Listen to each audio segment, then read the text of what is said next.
وعلیکم ورحمۃ اللہ۔ سوال آپ کا یہ ہے کہ نبی علیہ الصلوۃ والسلام نے خود یہ بتایا ہو کہ یہ آیت منسوخ ہے، یہ حکم منسوخ ہے وغیرہ ذالک۔ میرے بھائی، قرآن کی آیت تھوڑی ہے آپ کے لیے، ضروری نہیں کہ ہمارے الفاظ مطابق ہی ڈیمانڈ ہو۔ قرآن مجید کی صاف طور پر آیت موجود ہے جس سے ہمیں یہ معلوم ہوتا ہے کہ اللہ سبحانہ و تعالیٰ نے بعض احکامات منسوخ بھی کیے ہیں۔ ما ننسخ من آیت او ننسیہ، اب جب قرآن آ گیا تو کافی ہے۔ اور اسی طرح اس کی منسوخ آیات یا احکامات کے حوالے سے حدیث کے اندر بھی یہ وضاحت موجود ہے۔ بہرحال ماننے کے لیے تو ما ننسخ من آیتن یہ کافی تھی میرے خیال سے۔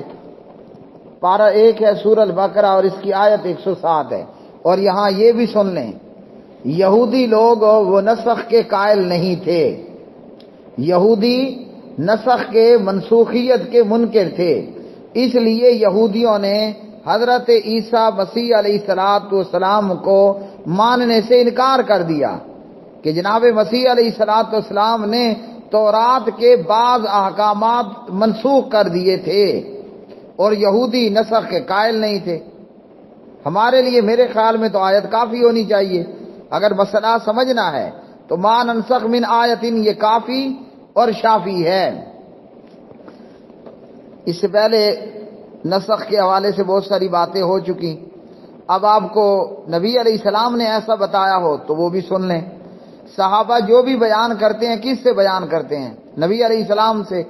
ان عائشہ انہا قالت کانا فیما انزل من القرآن اشر رضاعات معلومات یحرمن ثم نسخن بخمس معلومات فتوفی رسول اللہ صلی اللہ علیہ وسلم وہن فیما یقرأ من القرآن رواہ مسلم۔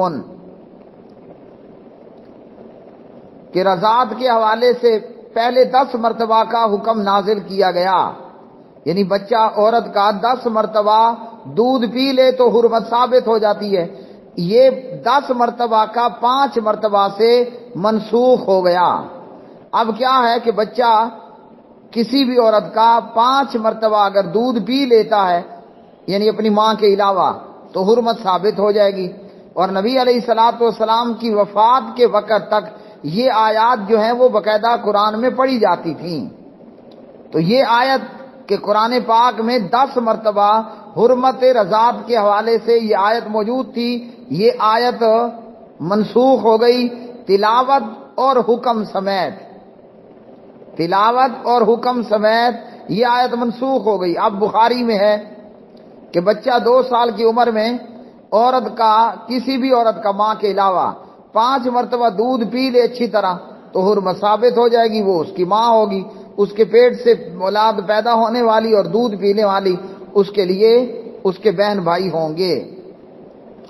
اسی طرح بخاری اور مسلم کے اندر، بخاری میں 6830، مسلم میں 1691 پر عمر بن خطاب رضی اللہ تعالی عنہ راوی ہیں، ان اللہ بعث محمدا صلی اللہ علیہ وسلم بالحق وانزل علیہ الکتاب فکان مما انزل اللہ آیت الرجم، فقرأناها وعقلناها ووعیناها رجم رسول اللہ صلی اللہ علیہ وسلم ورجمنا بعدہ۔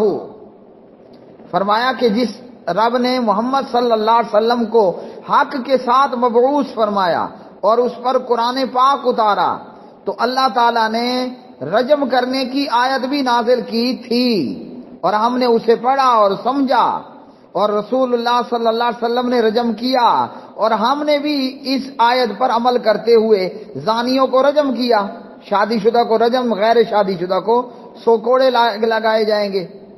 تو یہ آیت اپنی تلاوت میں منسوخ ہو گئی اور اپنے حکم میں باقی۔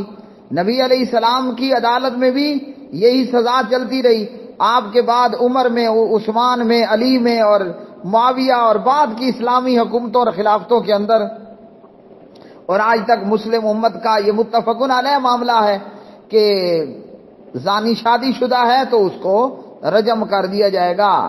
تو یہ کہاں سے بیان کر رہے ہیں؟ نبی علیہ السلام سے ہی بیان کر رہے ہیں نا کہ یہ آیت منسوخ ہو گئی رجم کے حوالے سے، مگر حکم اس کا باقی رہا۔ اور یہاں یہ بھی ایک بات سمجھ لیں، استاد محترم حضرت حافظ عبدالسلام بن محمد حافظہ اللہ فرماتے ہیں کہ یہ جو نسخ ہے یہ احکام میں ہوتا ہے، خبروں میں نہیں ہوتا، یعنی خبر میں نسخ نہیں ہوتا، احکامات کے اندر نسخ ہوتا ہے۔ اور پھر اس کی مثالیں بھی قرآن مجید کے اندر اور خود احادیث کے اندر بھی موجود ہیں۔ اللہ تعالیٰ نے پہلے یہ کیا کہ زنا کرنے والی عورتوں کی سزا یہ کہ انہیں گھر میں بند رکھنا ہے جی، ان کو گھر کے اندر بند رکھنا ہے۔ اور پھر اللہ تعالیٰ نے اس کی باقاعدہ سزا بیان کر دی، وہ سزا کہ غیر شادی شدہ ہے تو 100 کوڑے، اور اگر شادی شدہ ہے تو رجم کر دیا جائے۔ اور اسی طرح شروع میں یہ تھا کہ روزے کی حالت میں مغرب کے بعد سو جانے کے بعد کھانا پینا بیوی کے پاس جانا منع، پھر اللہ نے اس کو ختم کر کے اجازت فرما دی، فالآن باشروہن وابتغوا ما كتب اللہ لکم وکلوا واشربوا۔ اسی طرح حدیث کے اندر نسخ کی مثالیں، فرمایا نہیتکم عن زیارت القبور، میں نے تمہیں قبروں کی زیارتوں سے منع کیا تھا، یہ پہلا حکم تھا۔ دوسرا حکم کیا دے رہے ہیں نبی علیہ الصلوۃ والسلام کہ قبروں کی زیارت کرو، اور پہلے کہا تھا کہ قربانیوں کے گوشت کو 3 دن سے زیادہ جمع نہیں کرنا، 3 راتوں سے زیادہ قربانی کے گوشت کو جمع کرنے، ذخیرہ کرنے سے منع کیا۔ اب فرمایا انہیں رکھ لو، یعنی جمع کر سکتے ہو جب تک تمہاری مرضی چلے، جب تک تمہارا دل چاہے، صحیح مسلم۔ اور اسی طرح جو ہے میرے پیارے بھائی اس حوالے سے دیگر باتیں، تو یہ نہیتکم عن زیارت القبور یہ کون فرما رہے ہیں؟ یہ نسخ کی مثال جو نبی علیہ الصلوۃ والسلام نے ہمیں بتائی اور بیان فرما دی کہ پہلے زیارت قبروں کی زیارت سے منع کیا، اب حکم دے رہے ہیں کہ چلو جاؤ قبروں کی زیارت کرو۔